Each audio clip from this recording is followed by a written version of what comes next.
Être dans le déni, donc c'est... En gros, c'est se dire on n'est pas malade.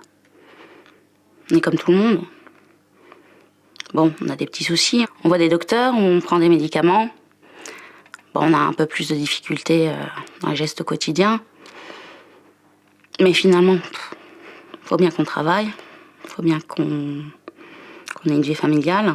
Puis la société fait qu'on n'a pas le temps de s'appesantir. La situation du déni, elle n'est valable que pour les gens qui sont en situation de handicap invisible. Juste pour les autres, on voit ce qu'on voit et donc il n'y a pas de déni possible. Donc dans notre situation, on peut refuser de voir finalement. Il y aurait plus de 3 millions de salariés en France qui ne déclarent pas leur situation de handicap parce qu'elles ont peur d'être stigmatisées et d'être perçues, en tout cas dans l'entreprise, comme étant moins performantes, moins productives que des personnes, que des salariés valides. On le sait qu'on est malade, mais je pense que si on se dit qu'on est malade, on n'avance pas. Parce que après, on va se dire, bon, alors si je suis malade, ça veut dire que je peux pas faire ça, je peux pas faire ça et je peux pas faire ça. Si je me dis ça, j'avance pas. Je me bloque. Donc je pense que c'est pour ça que j'étais dans le déni. Je n'étais pas dans cette démarche de reconnaissance de travail. Pour moi, comme j'avais trouvé du travail sans le faire, je n'avais pas à faire cette démarche, finalement. Je n'étais pas concernée. Peut-être qu'on peut appeler ça un déni. Pour une personne, c'est très difficile de se reconnaître dans la notion de handicap. Pourquoi ? Parce que la notion de handicap génère un certain nombre d'idées reçues, un certain nombre d'idées fausses et surtout des stéréotypes négatifs.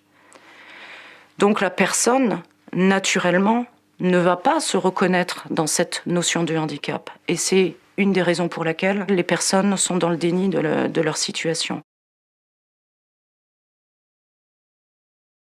Une personne qui est précisément dans le déni se met en difficulté parce qu'elle ne pourra pas se faire aider. Elle invite tout son entourage à être dans ce déni-là.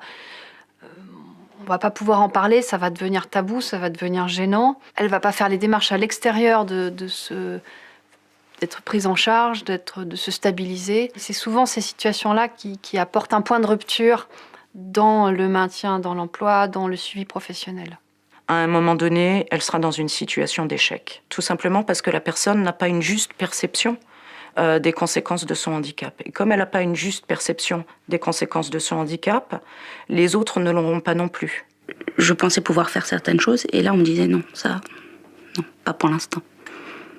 Puis il y avait d'autres choses, je me disais oh non, ça je peux pas faire. Ah, si, ça tu peux le faire. Voilà, donc c'est toute la difficulté.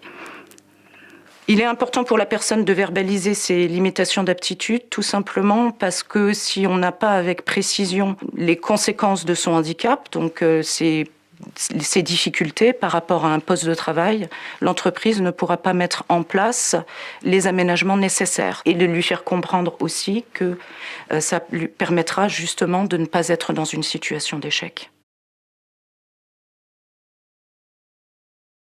Sortir du déni, c'est quoi ? C'est se rendre visible, surtout dans le cas d'un handicap invisible finalement. C'est comprendre, c'est mesurer son handicap, c'est de la maturité, c'est grandir, c'est être mieux avec soi-même et c'est être plus en harmonie, c'est s'accepter tel qu'on est.